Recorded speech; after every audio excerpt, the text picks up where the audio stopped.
Okay, because nursing is hard. Is it really that bad? There's worse jobs, right?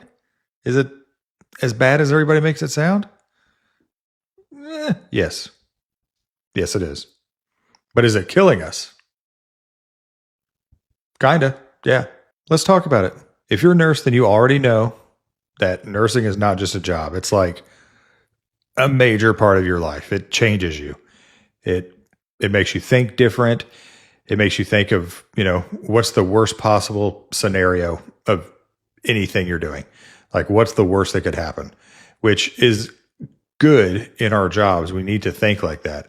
But it kind of carries over into real life. You're like looking around for stuff, like what could go wrong. You also, I don't know if this is everybody, but since nursing school, which was like, 12 years ago, I can't relax. I used to be able to just chill and not do nothing. But now, if I'm not doing anything, I feel like there should be something I'm supposed to be doing. I feel like if I'm not doing something, then I'm forgetting to do something. And the stuff that we see, it's wild. We are, kind of desensitized. If ignorance is bliss, then we know too much, way too much to have any bliss. So are we trading hours of our life for an hourly wage? Because this job does take a toll mentally, physically, emotionally. Okay, remember like your first week of working 12-hour shifts and your feet hurt so bad? And I know you get used to it after a while, but you ever go on vacation? Like if you're lucky enough to get like a long vacation, like 2 weeks or something, and you come back to work and you're like, what happened? And your feet are just dead. Like you have to get used to it again. It's crazy. Are you ever at work and you're moving somebody or whatever, and you kind of like tweak your back a little bit and it's like, okay, yeah, it was nothing. But then you're home, like playing with your kid and you do something, and you feel that same part of your back, just a little souvenir you brought home. Okay. And then you get so busy, you forget to drink water, and then when you finally do drink, you're like, like you're like a kid running in after he's been playing outside for hours.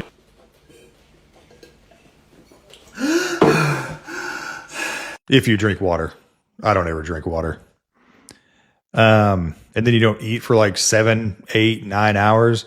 And then when you finally do go in the break room and you're going to go eat the healthy food you brought, and then boom, there's just a cake sitting out. There's no occasion. There's no birthday. It's just like a Wednesday cake. And then you just crush that cake, You wash it down with some energy drinks because you need that dopamine because you've been stressed out for hours. And you're about to go back out there and be even more stressed out. But the caffeine does work, and it's constant movement. It's shifting, pulling people up in bed. You strain. You ever catch somebody mid-fall? That's tough. You ever try to pick up a 200-pound person off the floor when they're not helping? Oh, now he's going limp. No, come on, dude. That's not fair. Help me out here, Charlie. Help me out. That's it. It's almost impossible. Some shifts are basically like a 4, 5, 6 hour workout. But remember, it doesn't count if you don't chart it. What's the longest you've ever gone without peeing? Like you would never think you could do that. Imagine when you're at home, and you pee all the time, right? Or like if you're on a road trip and it's like, oh my goodness, why do I have to pee so much? But then you're at work and you're working, for 12, 13 hours and you somehow pee once, maybe twice. It's crazy. I just saw I don't know if it was on TikTok or whatever, but it was nurses and they were bladder scanning themselves and somebody had 1,100. It's crazy. Like conditioning your bladder like that. I don't know. Is that good? Can it be good?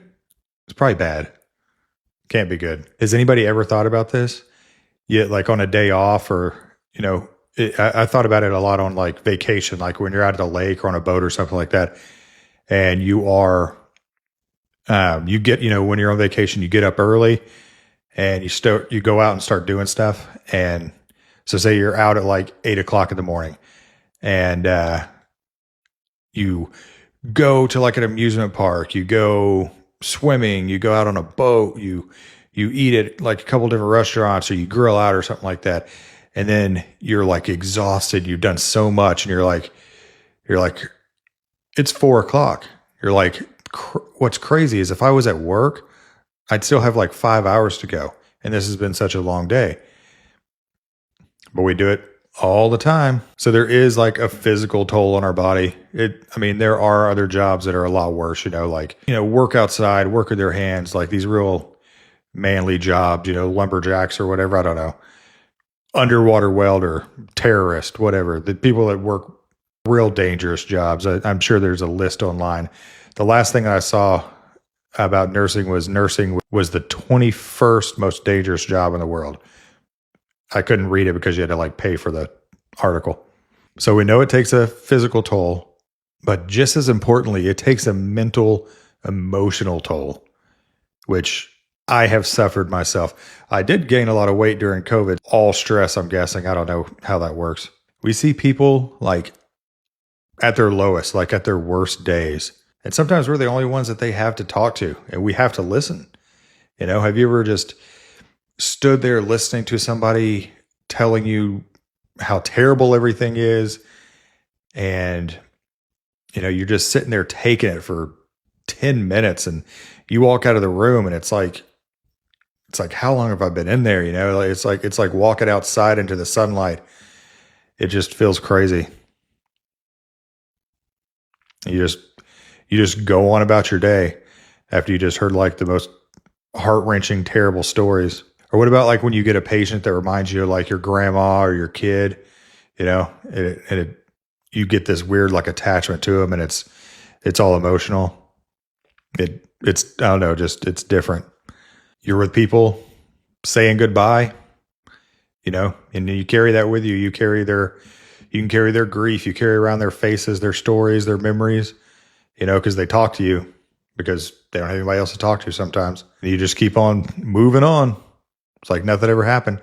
Have you ever been in like a terrible, either a code, rapid response, something crazy, something just so terrible, and, it could last like an hour or something or more, and you come out and you're just like mentally, physically exhausted. The patient's been moved somewhere, taken away, whatever. And then what happens next? Do you get to take a break? No. You're getting a report for the next patient. It's crazy. It all builds up. Anxiety, depression, PTSD, and then you can get home and sometimes your brain just won't turn off. You can't sleep, and you're like, did I remember this? Like, did I remember this med? Did I remember whatever? Did I get my insulin signed off? Like, what was that dude's potassium? Like, I need to call the nurse real quick. Burnout is a word that we just kind of throw around like it's a normal thing, but it's not. And you shouldn't be so exhausted and numb. Your nervous system is shot. And night shift is the real killer.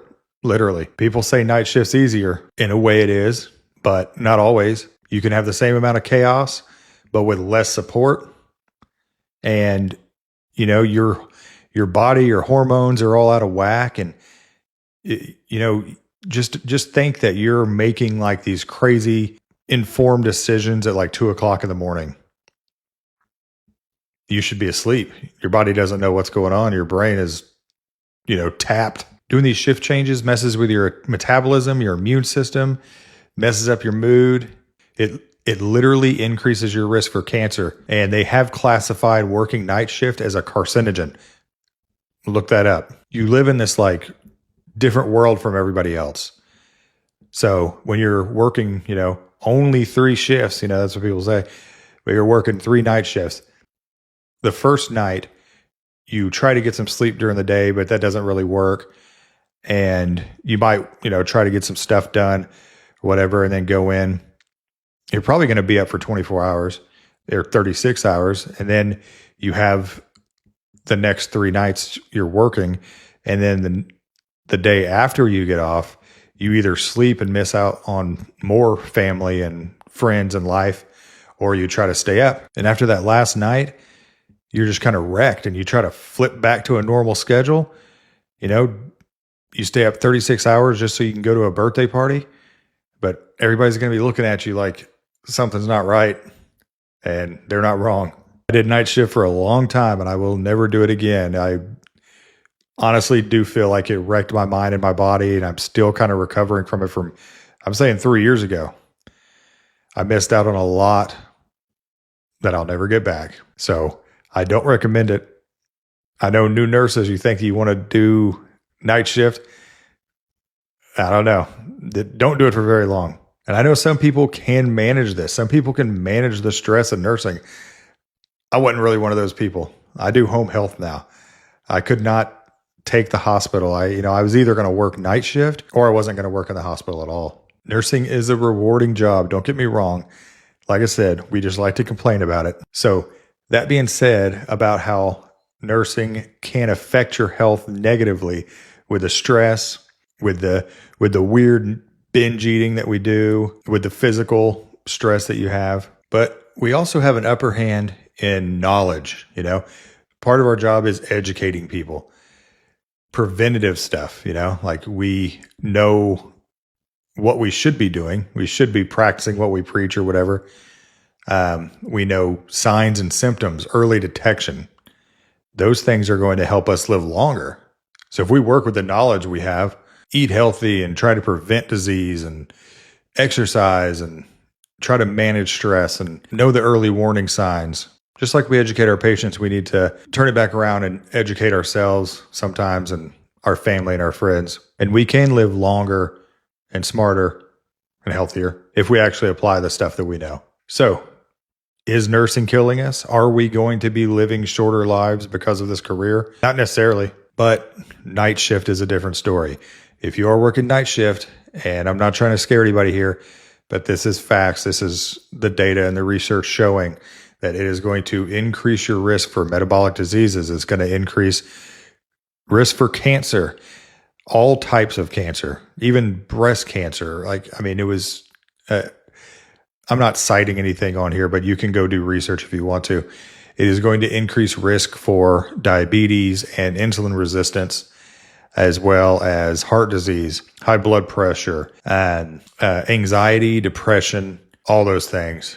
Just think about how many night shifters have gone to work after only sleeping like 4 or 5 hours.